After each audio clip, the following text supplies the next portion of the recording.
vous avez fait? Je crois aux forces de l'esprit. Bonsoir et bienvenue, vous êtes au bon endroit, au bon moment, pendant le 20h sur François Corse via Stella, évidemment. Dans un article publié par le supplément de la Repubblica et relayé par Courrier International, la fin des vele à Naples. Les vele sont ces immeubles en forme de voile, symbole de l'emprise de la mafia et de la désolation urbaine napolitaine. Décor emblématique du film et de la série Gomorra, la destruction de ces tours permettra peut-être une réhabilitation totale des lieux, loin de la misère culturelle, des tueries entre clans rivaux et des trafics de drogue de la Camorra.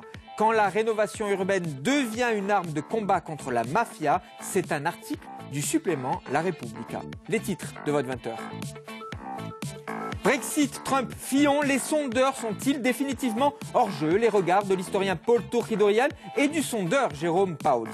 La culture et le tourisme, deux piliers pour le mécène François Hollandine. Il est l'invité événement de votre 20h. Bonsoir mon cher François. Bonsoir. Je vous en prie, installez-vous. Merci. Vous publiez aux éditions Colonne deux ouvrages réunis dans un coffret. Les deux ouvrages sont ici.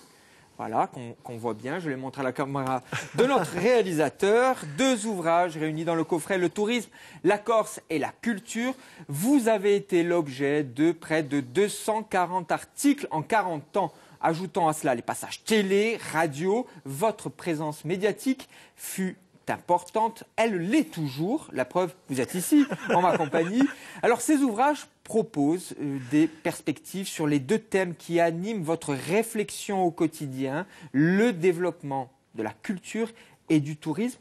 Et à mon avis, François, il y a une idée qui est le fil d'Ariane de ces deux ouvrages, qui est peut-être même le fil d'Ariane de votre parcours, c'est le volontarisme, mais le volontarisme politique, cette noble idée de la politique, les affaires de la cité. Hein.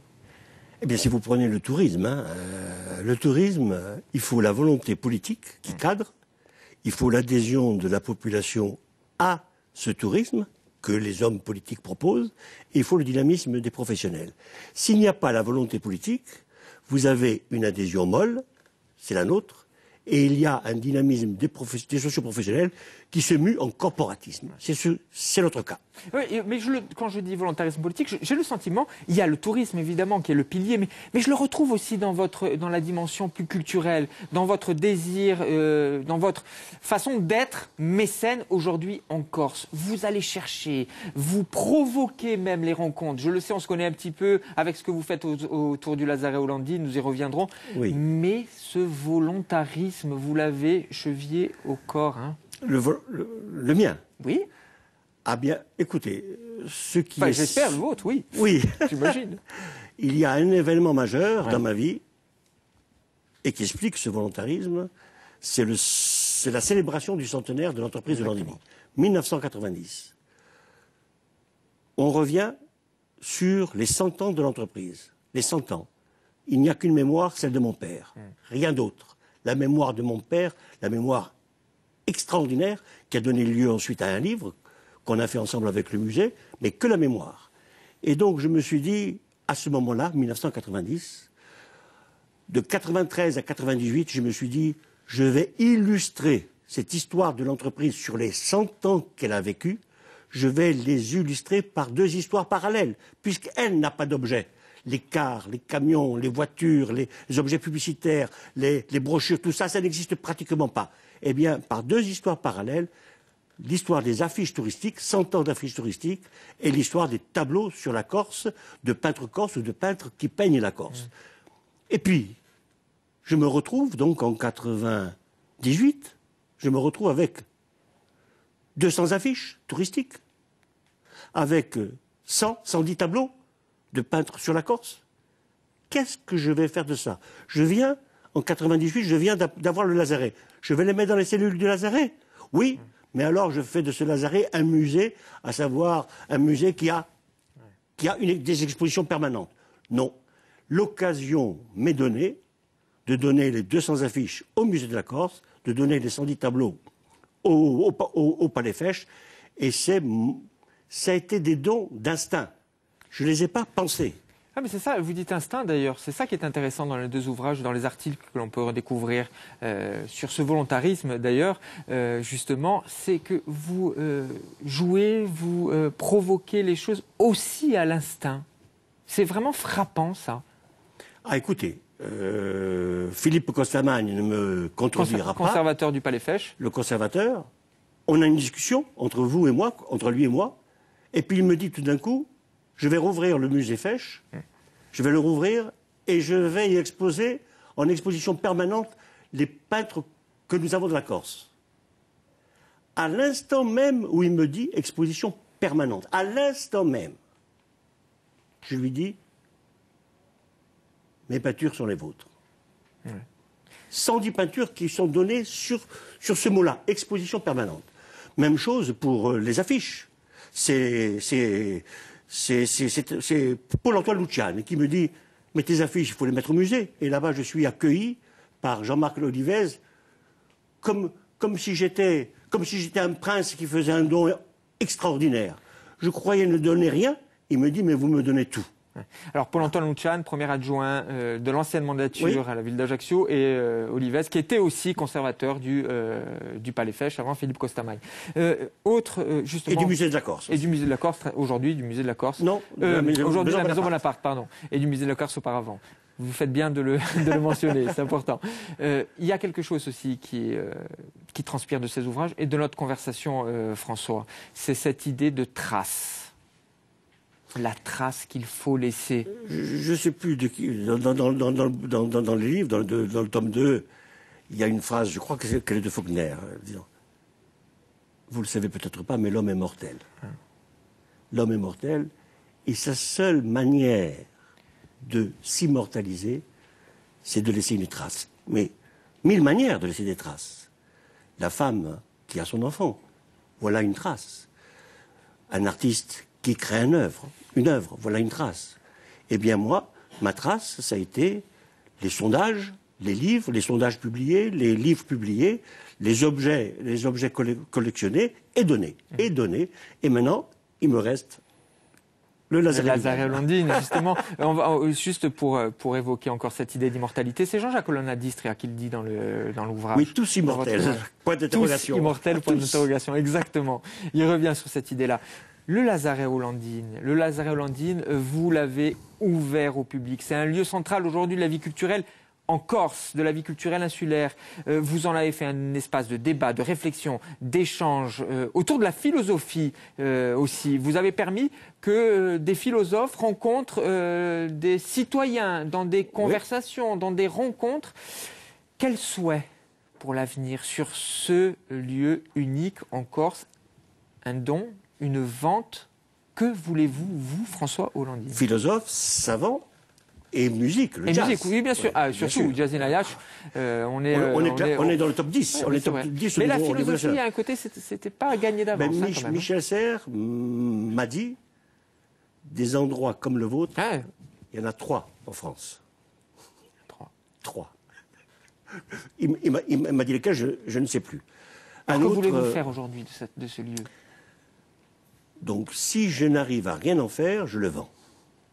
Simple. Je me suis fié à cette idée. Si je le donne à une collectivité, soit la région, soit la commune d'Ajaccio. J'ai une préférence pour l'un des deux, je ne dirai pas lequel, mais c'est à condition d'assurer le futur. Le futur, c'est pas quand je suis là. Ce n'est pas quand mon épouse est là, Marie-Jeanne. C'est après, c'est la trace après. C'est quelles sont les possibilités que ce lieu, une fois donné à une collectivité, ne devienne pas un lieu d'habitation pour qui que ce soit, que ça reste un lieu culturel, d'espace culturel comme aujourd'hui, et là où nous vivons, qu'il soit ouvert comme si ça fait partie du musée. On pourra faire des expositions à l'intérieur de l'espace où je vis actuellement, qui est privé. Oui, vous continuez à vouloir que ce lieu continue à être. Et la trace, c'est quoi? La trace, c'est Lazare Hollandini, et cette question idiote, mais c'est ça. C'est ça la passion des hommes. C'est malgré l'idiotie des choses, c'est de les vouloir. C'est de dire dans 10 ans, dans 15 ans, dans 20 ans, dans 50 ans, il y aura quelqu'un qui va se dire Lazaret ou Landini. Landini. Qui c'est? Oui, ils vont tomber sur Landini François, mais ils vont tomber sur Landini Jean, mon père, sur mon grand-père. Ils vont tomber sur François Pietri, celui de la course touristique. Ils vont tomber sur un monde. L'entreprise de Landini, qui a 110, 120 ans, dans 50 ans, il n'y sera plus. Le Lazaret, il sera encore, s'il devient public. Il restera le Lazaret aux Landines. La devise, l'une de vos devises, elle est signée Nietzsche, Amor Fati, ou l'amour du destin. Est-ce toujours le cas? C'est écrit dans votre ouvrage, cette devise. L'amour du destin. Nietzsche disait, aimer la vie, c'est aimer vouloir la revivre à l'identique. Voilà. Eh bien, malgré toutes les tragédies et toutes les peines qu'on peut avoir, malgré le tragique de la vie, de vouloir la revivre. Eh bien, je dis oui.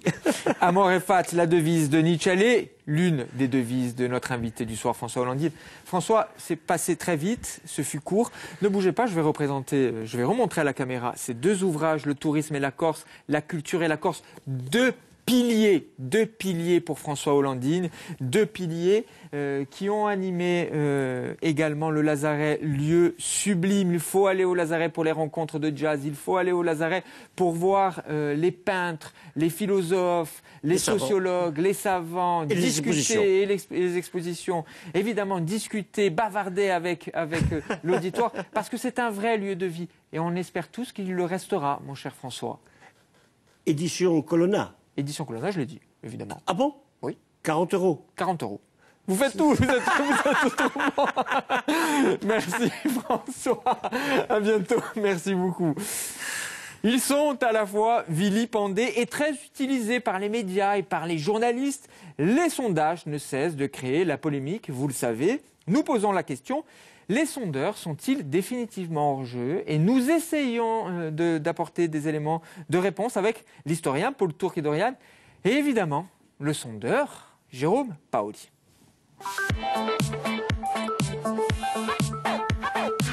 Bonsoir à vous deux. Ah, le sondeur face à l'historien. Oui. L'historien est militant d'ailleurs. Hein. Nous disons toute la transparence dans cette émission jusqu'au bout. Alors, l'historien, je l'ai dit, Paul Tourkidorian, vous connaissez, il revient souvent. C'est un régulier, un pilier de Pendant le 20h. Jérôme, c'est la deuxième fois que vous êtes ici. On va vous voir très régulièrement, évidemment. Mais je vais commencer par vous parce que la parole est à la défense. Vous n'avez pas vu venir. Alors quand je dis vous, c'est générique. Vous représentez la profession. Le sondeur. Vous n'avez pas vu venir le Brexit, ni l'élection de Trump, ni la domination de Fillon. Et il y a quelque temps, l'élection des nationalistes à l'Assemblée de Corse. Et là, vous allez me dire, mais non, Philippe, je l'ai vu venir. Peut-être même Marc Angel, il y a quelque temps, à la ville d'Ajaccio. Êtes-vous définitivement hors jeu, mon cher Jérôme? J'allais dire pas du tout. Les affaires continuent. Plus que jamais. Si je voulais faire une petite plaisanterie rapide. Non, vous parliez de Fillon. Depuis quelques jours avant les primaires, tous les sondeurs ont montré qu'il y avait une dynamique qui était en train de se créer, que les mouvements bougeaient et qu'il allait se passer quelque chose. Donc ça a été mesuré. Vous parlez des États-Unis. Sur les élections aux États-Unis, quand on prend les résultats, on s'aperçoit par exemple qu'Hillary Clinton a fait beaucoup plus de voix que Trump. Donc, quand on fait des sondages et qu'on interroge les gens, les intentions de vote, par exemple sur les États-Unis, ils allaient naturellement vers Clinton. Alors après, le problème de fond, c'est quoi? C'est qu'aujourd'hui, les gens, et même le monde politique, ou les observateurs, prennent les résultats d'un sondage comme le résultat d'une élection. Ce qui n'est absolument pas le cas. Un sondage, ça mesure des tendances. Ces tendances, elles bougent, elles évoluent. Il y a des campagnes électorales qui font aussi changer justement les opinions. Et parce que sinon, on ne ferait pas de campagne électorale. On prendrait un sondage, on dirait c'est Juppé qui est président, qui est en tête, dont il est président de la République. Maintenant, il y a des campagnes électorales, il y a des débats télévisés. À la sortie du dernier débat sur les primaires, par exemple, les sondages ont montré que Fillon avait vraiment explosé. Et ça... Ouais, de l'avant-dernier débat. Ouais. Sur le dernier, tout le monde a dit c'est Fillon qui a gagné ce débat. Et ben ça s'est répercuté après au moment de l'élection. Mais c'est pas les sondeurs qui votent. Oui, et puis le Donc sondage... il ne faut pas confondre les choses. Ouais, c'est une expression que vous utilisez, les sondeurs, c'est un instantané, hein, C'est une photographie. à un moment donné. Les sondages ne se trompent jamais car ils n'ont pas vocation à prédire. Ces mots sont de Laurence Parisot, qui avait un institut de sondage également. Alors, Paul? Non, ben moi je me pose la question de l'utilité du sondage. Bon, en même temps, c'est une... Vous me la posez en fait, Je la vous pose à autres tout le qui monde. commentez Voilà, on qui vous attend commentons sur les réseaux l'actualité. sociaux. Commentons l'actualité. Non, je me pose réellement la question de l'utilité. Parce que le sondage, qui est un outil de probabilité, de mathématiques Ah non, en tout pas de cas, probabilité. de psychologie, un peu de psychologie sociale, etc., statistique en tout cas.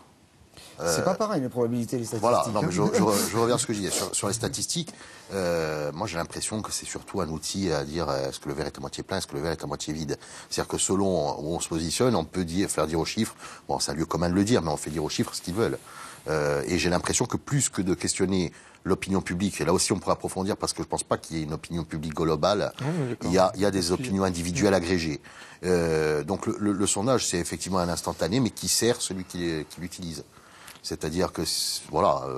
Non, mais un les homme sondages, politique... si vous voulez, les sondages qui sont faits, la problématique qu'il y a, c'est que quand vous prenez un sondage avant une élection présidentielle, par exemple, enfin, si ce sondage-là était le résultat de la présidentielle, c'est qu'il y aurait un vrai problème. Bien sûr, mais moi, la question que je me pose, c'est finalement... Par contre, pourquoi? Alors la question, c'est l'utilité. c'est pourquoi on fait un sondage 2 ans avant? C'est ça la question.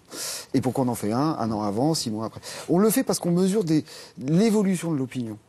Et on mesure pas, on ne cherche pas à prédire à chaque fois le résultat de l'élection ou des élections en général. Ce qu'on regarde, c'est des tendances qu'on mesure. Donc on s'aperçoit que, par exemple sur la primaire, c'est devenu très vite un vote anti-Sarkozy. Bon, mais ça s'est mesuré parce que c'était pas uniquement pour qui allez-vous voter. Il y a des questions complémentaires. Voilà, donc les sondages, ils servent à ça. Ils servent à mesurer des opinions, des évolutions d'opinion et Parisot le disait très bien, on n'est pas des prédicteurs, on n'est pas là pour dire tu vas faire tant le 12. Moi, la présidentielle en mai 2017, je ne connais pas le résultat. Non, bien heureusement. Et même si je fais un sondage, et si on fait...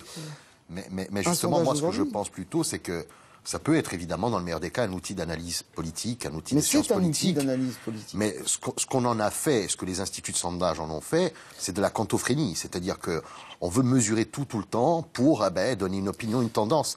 Et j'ai l'impression que plus que de mesurer cette tendance, cette opinion publique, quelque part on participe de la fabriquer. Parce qu'on le sait très bien, quand on donne la gagne à quelqu'un, on joue en sa faveur. Et pas si toujours. Souvent c'est le cas. Ouais, et j'ai l'impression, que j'ai vraiment l'impression que ça reste encore une fois plus un outil de communication des politiques ou en tout cas des grands publicitaires que sont souvent aussi les politiques. Et puis que derrière, j'ai un peu de mal à voir vraiment l'utilité. Puis on le voit sur Trump. On parlait des électeurs. Là aussi, la posture est importante. Vous parliez des électeurs, du nombre d'électeurs. Mais est-ce que ce sont les électeurs qui votent pour le président américain, les grands électeurs? Il y a un problème. C'est une élection qui est très particulière, l'élection américaine.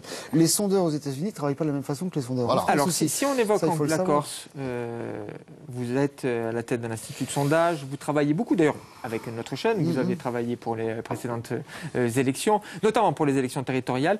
Est-ce que c'est difficile, plus difficile d'ailleurs, Jérôme, de sonder en Corse qu'ailleurs? Je pense que c'est plus difficile. Je pense que c'est le plus difficile parce que j'allais dire qu'il y a des comportements qui sont difficiles à mesurer. Globalement. C'est quoi? C'est la proximité, la promiscuité qui fait qu'aussi on n'ose pas dire. Alors on va pas. La méthodologie, je suppose que c'est au téléphone. C'est toujours. Globalement, c'est utile pour le téléspectateur. C'est toujours la même méthodologie. Ça c'est ce qu'on appelle la méthode des quotas. Donc les quotas, c'est une représentation de la population qui est collée à l'image que fait l'INSEE, donc où il y a tant de personnes qui ont entre 25 et 35 ans, tant de personnes qui ont entre 35 et 45. Donc ça représente par tranche d'âge, par catégorie socio-professionnelle, par lieu géographique, etc., etc. Alors est-ce que c'est plus difficile en Corse? Vraiment? Vous le ressentez? On sent que c'est difficile d'avoir les bons chiffres. Mais comme c'est pas le but du jeu, c'est pas très grave, parce que sur le fond, les tendances qu'on mesure, sauf cas exceptionnels, qui souvent ont une explication très précise, sont mesurées. Si on prend la dernière territoriale, par exemple, où effectivement, dans les sondages qu'on avait réalisés, Paul Jacob était arrivé avait obtenu un score meilleur que celui qui avait été prédit, mais la tendance globale qui montrait qu'il y avait une vraie dynamique nationaliste, elle avait été mesurée, que la gauche, globalement, la masse qu'on avait mesurée à la gauche était identique. Alors après, il y en a eu un peu plus pour Bouki, un peu moins pour Bouki, un peu plus pour Jacob, machin. Mais la masse globale était présente. Donc, j'allais dire, on arrive quand même à mesurer Et c'est pour ça que, les tendances. effectivement, Mais ça ne mesure que ça. je reviens sur ce que je disais précédemment. Pour moi, c'est un bon outil, mais a posteriori. C'est-à-dire, c'est un outil d'analyse de fluctuations, justement, politique ou de l'opinion publique, on dira, hein, pour schématiser. Mais je pense que les sortir avant un scrutin, comme on le fait systématiquement maintenant pour tout, les sondages, l'homme préféré des Corses, l'homme politique préféré des Corses. C'est de vos sondages, de vos enquêtes préférées. Nous en avons c'est une débattu enquête d'ailleurs. préférée qui revient souvent. Et quelque part, on se demande où est la portée. Est-ce qu'on n'est pas plutôt dans ce que je disais tout à l'heure, c'est-à-dire plus dans la communication que dans réellement l'outil statistique qui va Mais c'est permettre... intéressant de mesurer ça. Alors, la personnalité politique préférée, c'est un peu... Je suis absolument d'accord avec Non, le mais- résultat. Hein. Alors, ça, c'est Qui a c'est gagné très intéressant. On va répéter, non, parce qu'on va Oui, voilà. recontextualiser. Ouais. Qui est sorti vainqueur de cette Gilles enquête Siméon. Gilles Siméon. Mais J'ai pas été sondé. c'est très intéressant ce que vous dites. C'est que, en général, quand les sondages sont favorables aux hommes politiques, ils trouvent que c'est un outil absolu et qu'il est merveilleux. En revanche, dès que c'est défavorable, on devient les méchants Voilà. qui veulent déstabiliser, Absolument. on est évidemment manipulé, Bien sûr. puisqu'on on déstabilise le... Mais ça, c'est très intéressant. C'est quand ça arrange le politique, tout va bien. Dès que ça arrange plus, on est la pire espèce. Mais c'est quand même intéressant d'avoir des sondages réguliers, comme on en fait par exemple pour le journal. Pour Parole de Corse, c'est le journal Parole de Corse. Où on mesure l'opinion sur les grands sujets. Par exemple, est-ce que les Corses sont favorables à une société d'économie mixte dans le maritime? Pour un homme politique, c'est intéressant aussi, ça devient un outil d'aide à la décision. Oui, Parce que mais les c'est là sondages... où c'est dangereux aussi. Mais parce non, que vous non. interrogez par exemple 800 personnes, dont Mais si on est 400 dans le représentatif. rural. Mais qu'est-ce qui est représentatif de quoi? C'est ça De la le population. Le problème, C'est le principe. c'est celui-là. C'est le principe. C'est Moi, pas un problème parce que c'est très... Après, Alors là, pour le coup, c'est problème très moderne qui se mathématique rajoute aussi. et c'est très rationnel. Voilà, mais C'est très rationnel. Souvent, les décisions Mais humaines ce ne qui est sont pas intéressant, rationnelles. c'est après l'homme politique, il a deux attitudes par rapport au résultat d'un sondage sur une thématique. C'est l'opinion est avec moi ou il est contre. Après, je décide. Et l'homme politique, il est là pour décider. On a un exemple absolu qui est Mitterrand. L'opinion ne voulait pas la suppression de la peine de mort. Ouais. Donc il aurait pu dire, il avait cette information. Bien sûr. Et le sondage le donnait. Et cette information-là, elle était très importante. 80, ouais. Qu'est-ce qu'il fait? On est un homme politique, on a deux actions possibles face à ça. C'est dire l'opinion veut pas, je bouge pas, et pas de vague. Et puis après, je suis un homme politique différent. Et je dis, ben moi, ma conviction, c'est que même si c'est contre l'opinion, j'y vais quand même. Mais ça reste un outil. Et c'est pas le sondage qui doit piloter la décision politique. L'homme politique, il est suffisamment intelligent, grand, éduqué pour prendre ses décisions. Par contre, qu'il ait des outils d'analyse, des informations, c'est un outil d'aide à la décision comme il y en a tant d'autres. Oui, c'est un outil d'aide à la décision. En l'occurrence, là, pour François Mitterrand, on va rappeler tout de même que plus de 70%, je crois, si mes souvenirs sont bons, plus de 70% étaient favorables à la peine de mort. Bien Et sûr. il est allé complètement à contre-courant Avec Robert Badinter. de l'opinion publique sur cette question-là. Mais la question étant, alors, du coup, qui commande les sondages? Est-ce que c'est un cas de conscience? Tiens, il nous reste quelques secondes. La personne qui va vous commander des sondages, c'est la transparence absolue? Allez, trahissez un petit peu les coulisses. C'est-à-dire Je ne sais pas si on vous demande sur une aide à la décision, justement, Non, mais sur l'économie mixte, le de quoi syndicat vivent les d'économie sociétés de mixte. sondage? Voilà. C'est quoi l'économie d'une société de sondage? C'est la tautologie, Vous c'est ça. avez, non, mais, on se- c'est très simple. Vous avez Très rapidement, parce qu'on a des chronos la après, face visible de l'iceberg, que sont les sondages publiés au moment des élections. Donc là, c'est médiatisé. Ça, ce sont les médias qui vous les demandent. essentiellement. C'est souvent les médias, et c'est souvent de l'échange d'ailleurs. Et ça permet de valoriser les marques. Donc vous avez BVA, Opinionway, enfin vous avez... Bon. Mais après vous avez des sociétés qui commandent des sondages et des cabinets ministériels. C'est des commandes pour avoir des informations justement. Nicolas Sarkozy, président de la République, paraît-il, gouverner avec les sondeurs. Mais c'est pire que ça. Au niveau gouvernemental, il y a un service qui s'appelle le service d'information du gouvernement, qui commande régulièrement des sondages sur tous les sujets. D'opinion. Ils ont besoin d'informations. C'est ce qu'on disait tout à l'heure. C'est des besoins d'informations. 40 secondes, c'est la règle de l'émission. On va pour reposer la question. Les sondeurs sont-ils définitivement hors jeu? Paul, c'est avec vous que je commence.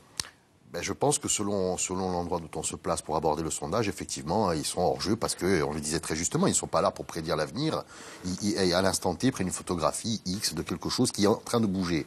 Donc je pense que c'est après coup, c'est après les élections, en l'occurrence, si on parle de politique, qui devient intéressant justement d'analyser les résultats et les évolutions des sondages pour voir les tendances, etc. Après, à titre personnel, je pense qu'il n'y a pas d'opinion publique, il y a des opinions individuelles agrégées et que ce n'est pas ni quantifiable ni mesurable et que ça dépend vraiment des individus eux-mêmes et pas des fluctuations massives de pans entiers de la société. Jérôme, 40 secondes. Les sondeurs sont-ils définitivement en jeu? Je devine votre réponse, mon cher Jérôme. Je vais dire non. Non, ils sont pas hors jeu parce que on revient à la discussion qu'on a eue tout à l'heure, c'est que on est là pour apporter des informations et qui sont après utilisées pour prendre des décisions. Donc on peut pas parler hors jeu parce que c'est des outils qui sont devenus naturels et obligatoires pour plein de collectivités, pour des entreprises. Donc là-dessus, il y a même pas de questionnement à avoir.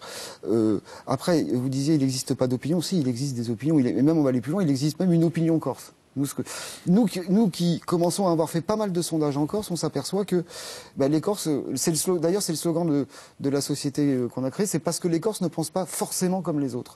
Parce qu'on s'aperçoit qu'il y a un différentiel, quelquefois, sur des grands sujets, entre l'opinion corse et l'opinion nationale. Ce sera le sujet d'un prochain débat. Existe-t-il une opinion publique corse? Merci beaucoup à tous les deux d'avoir débattu sur ce sujet passionné et passionnant. Vous pouvez réagir évidemment sur hashtag PLH20, PL20H, pardon, sur tous les réseaux sociaux. Moi je vous dis à demain, même lieu, même heure, pendant le 20h évidemment.